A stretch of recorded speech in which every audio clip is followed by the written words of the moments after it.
Puji Tuhan, Shalom Bapak Ibu Saudara yang diberkati Tuhan. Berikut ini saya akan memberikan tips atau cara menemukan satu tema khotbah yang menarik untuk kita sampaikan kepada jemaat Tuhan. Nah, bagaimana cara menemukan tema khotbah yang menarik? Yang pertama, tentunya Bapak Ibu Saudara berdoa dan membuat penyerahan diri penuh pada otoritas Allah. Berdoalah dan minta hikmat dan urapan dari Allah, karena Bapak Ibu Saudara atau saya dan saudara akan menyampaikan apa yang menjadi isi hati Allah.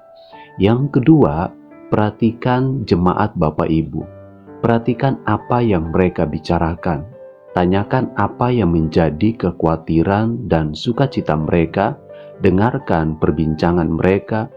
Tema yang relevan dengan kehidupan mereka akan lebih menarik. Jadi memperhatikan apa yang sedang mereka alami menjadi satu hal yang penting bagi saya dan saudara dalam membuat suatu tema khotbah yang baik.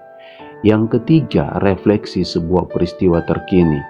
Apakah ada peristiwa lokal, nasional, atau global yang dapat dikaitkan dengan pesan Alkitab?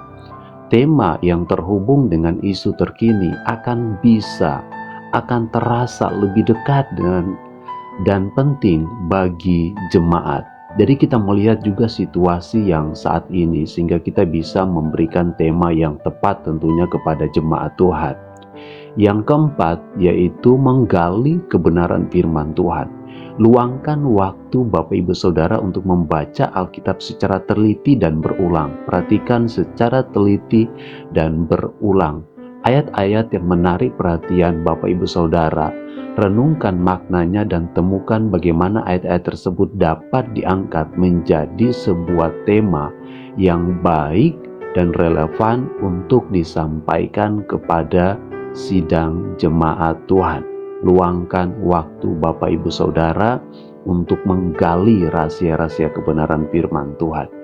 Yang kelima, membaca buku pendukung lainnya.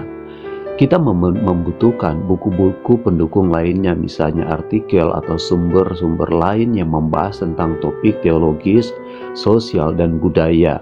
Bapak Ibu mungkin menemukan ide yang menarik yang dapat dikaitkan dengan tema khotbah yang akan Bapak Ibu buat. Jadi jangan pernah malas untuk membaca buku, artikel, dan sumber-sumber lainnya yang dapat menjadi inspirasi bagi saya dan saudara.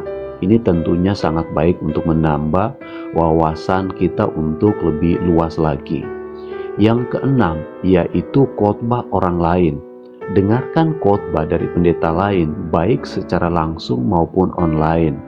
Perhatikan bagaimana mereka memilih tema, mengembangkan poin-poin khotbah. Ini akan membantu memilih suatu tema yang sesuai, asalkan jangan kita copy paste ya Bapak Ibu Saudara. Mendengarkan khotbah orang lain itu penting dan perlu juga buat Bapak Ibu saya dan saudara, supaya kita bisa belajar dari, apalagi mereka para senior-senior kita tentunya akan memberikan inspirasi-inspirasi yang baru bagi saya dan saudara dalam memilih atau membuat sebuah tema. Yang ketujuh, yaitu keseimbangan.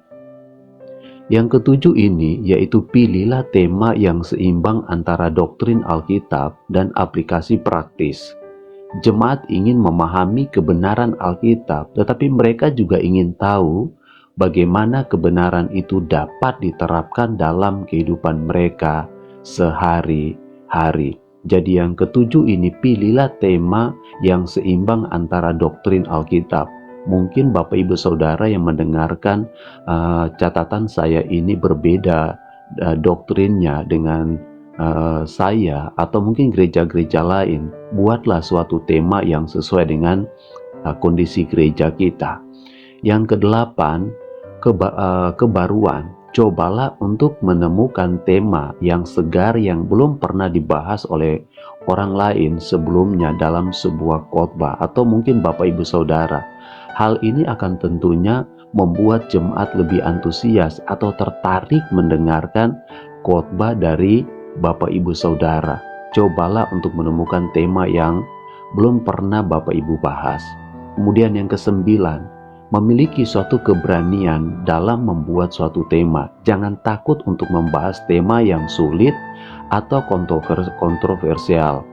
Pastikan Bapak Ibu Saudara sudah menguasainya dan dapat mengatasinya dengan cara yang alkitabiah dan penuh kasih. Jadi jangan takut untuk membahas suatu tema-tema yang baru.